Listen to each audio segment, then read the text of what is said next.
Hello guys, good morning. Welcome to my channel Shelly Tapadar blog. আমি শেলি নিয়ে এসেছি একটি সুন্দর ব্লগ তোমাদের জন্য। সকাল সকাল দেখো ঘুম থেকে উঠে পড়েছে মাম্মাম, আমরাও উঠে পড়েছি। তো একটু লাল চা খাবো, লাল চা বানিয়ে নিয়ে বসে পড়েছি। সাথে নিয়েছি একটু টোস্ট বিস্কুট, মেরি বিস্কুট, সবটাই। তো চলো ব্লগটা স্টার্ট করি।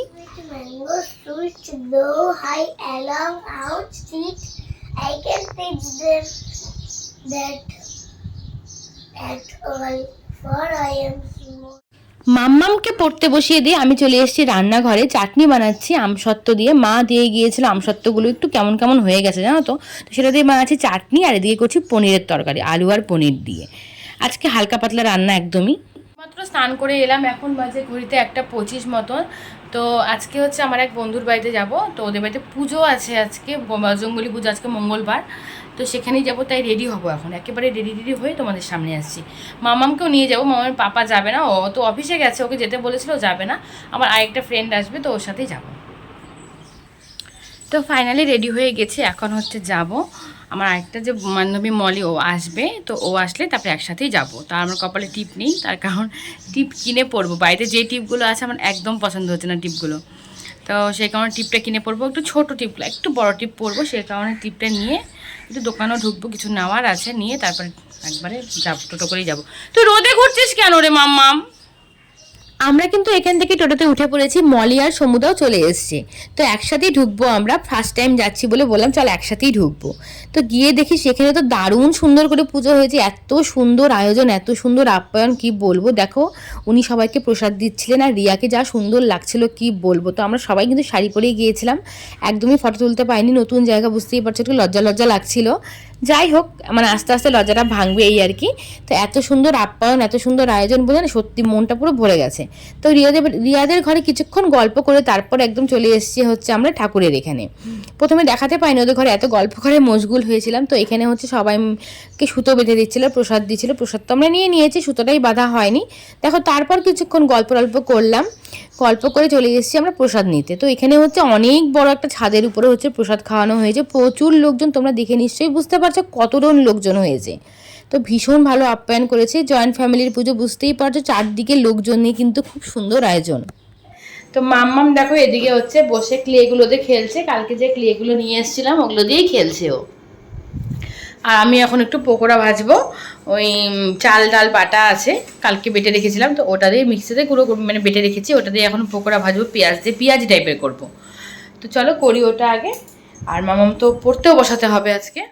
প্রসাদ খেয়েই তো আমার পেট পুরো ভরে গেছে। তারপরে দেখো মাম্মামরা যে পকোড়া খাবে বলে বানিয়ে দিলাম। লিপি এসেছিল, সমিতদা এসেছিল, অনেক গল্পগুজব করলাম আমরা। তো লিপি আমাকে একটা সারপ্রাইজ গিফটও দিয়ে গেছে, আমার কাছে সারপ্রাইজই ছিল, তো তোমাদের সঙ্গে অবশ্যই পরে শেয়ার করবো আমি সেটা। আর মলিরাও এসেছিলো, কোনো ভিডিও করিনি জানো তো, মানে এত গল্প করছিলাম ভিডিওই করা হয়নি। নেক্সট টাইম অবশ্যই ভিডিও করব। তো বানানো কিন্তু আমার মোটামুটি কমপ্লিট, মা ছিল না, মা খায়নি। তো মামার পাপাই বেশিটা খেলো, আমি একটু একটা খেয়েছি মাত্র। এত ভালো প্রসাদ হয়েছিল, প্রসাদ খেয়ে পুরো পেট ভরে গেছে আমার। এই পা ঠিক করে বস তো মাম্মাম, সব সময় কিভাবে যেন বসিস। হ্যাঁ ব্যাস, ওভাবে ঢাকতে হবে না, ওরকম ঢাকতে হবে না। ঠান্ডা দেখে ওটা পাতলা এটা কি কালার গোলা? পেঁয়াজি, পেঁয়াজি যেটা ঠান্ডা সেটা ওটা ভালো হয়েছে, এটাতে ভালোই। সবই গরম, সবই গরম। ঠান্ডা হয়ে যাবে হালকা, নে হাতে নে, একটু মুখে দে। তো এখানে বসে বসে একটু হাওয়া খাচ্ছিলাম, কি করব, এত গরম লাগছে, একটু বৃষ্টি নেই, বাপরে বাপ, গরমে পুরো সেদ্ধ হয়ে যাচ্ছে, মনে হচ্ছে না আমাদের নর্থ বেঙ্গল কলকাতা হয়ে উঠছে আস্তে আস্তে। কবে যে একটু বৃষ্টি হবে সেই কথাই ভাবছিলাম বসে বসে। আর আমি হচ্ছে এদিকে, তো প্রথমে তো ওই পকোড়া বানালাম, তারপরে হচ্ছে এদিকে কালকে রান্না কিন্তু তেমন কিছুই করা হয়নি, তাই হচ্ছে খিচুড়ি বানাবো, মসুর ডালে খিচুড়ি করব। তো দেখো এখানে হচ্ছে, বাবা গরম, এখানে হচ্ছে পেঁয়াজ আর রসুনটা দিয়ে দিয়েছি জলে, জলটা গরম করে। অনেকগুলো পকোড়া খেলাম, তো এই কটা আমার রেখেও দিলাম, রাতে খাবো বলে। রাতে যদিও ঠান্ডা ড্যাম হয়ে যাবে। আর দেখো এদিকে আজকে তেমন কিছু রান্না বান্না করিনি বলে এখন খিচুড়ি করব মসুর ডালের। চাল ডালটা ভালো করে ভিজিয়ে রেখেছি, ধুই নিয়ে এখনো ধোবো।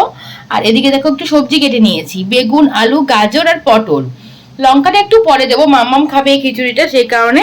আর এদিকে দেখো হাঁড়ির মধ্যে দিয়ে দিয়েছি হচ্ছে পেঁয়াজ আর রসুন। রসুনটা তো নিচে পড়ে গেছে দেখতে পাচ্ছেন, সেই কারণে আর পেঁয়াজটা আছে। এটা কিন্তু দুপুরের হাঁড়িটাই, সেই কারণে ভাত চারদিকে লেগে আছে। তো জলটা ফুটুক, আস্তে আস্তে করবো রান্না বান্নাগুলো। রাতের কিচ্ছু নেই, মানে সকালের কিছুই রান্না নেই, তো এটাই করবো আজকে, পাঁপড় ভাজবো ব্যাস। তো দেখো আমার খিচুড়ি রান্না কিন্তু হয়ে গেছে, তোমাদের দেখাতে পারলাম না, এত গরম লাগছিল আর এত মশার জ্বালায় খিচুড়ি দেখাতে পারিনি। তো এখন হচ্ছে খাবো। আর প্রথমে মানে মটর ডাল দিয়ে, মানে মুগ ডাল দিয়ে করবো, কিন্তু মামা শব্দ করিস না, মুগ ডাল দিয়ে করবো, কিন্তু এত গরমের জন্য আর করলাম না। মাও খাবে না বললো, মা খেলে হয়তো মুগ ডাল দিয়ে করতে হতো, কিন্তু এখন হচ্ছে মুসুর ডাল দিয়ে করলাম, ওই পেঁয়াজ রসুন সম্বাদ দিয়ে সবজি দিয়ে।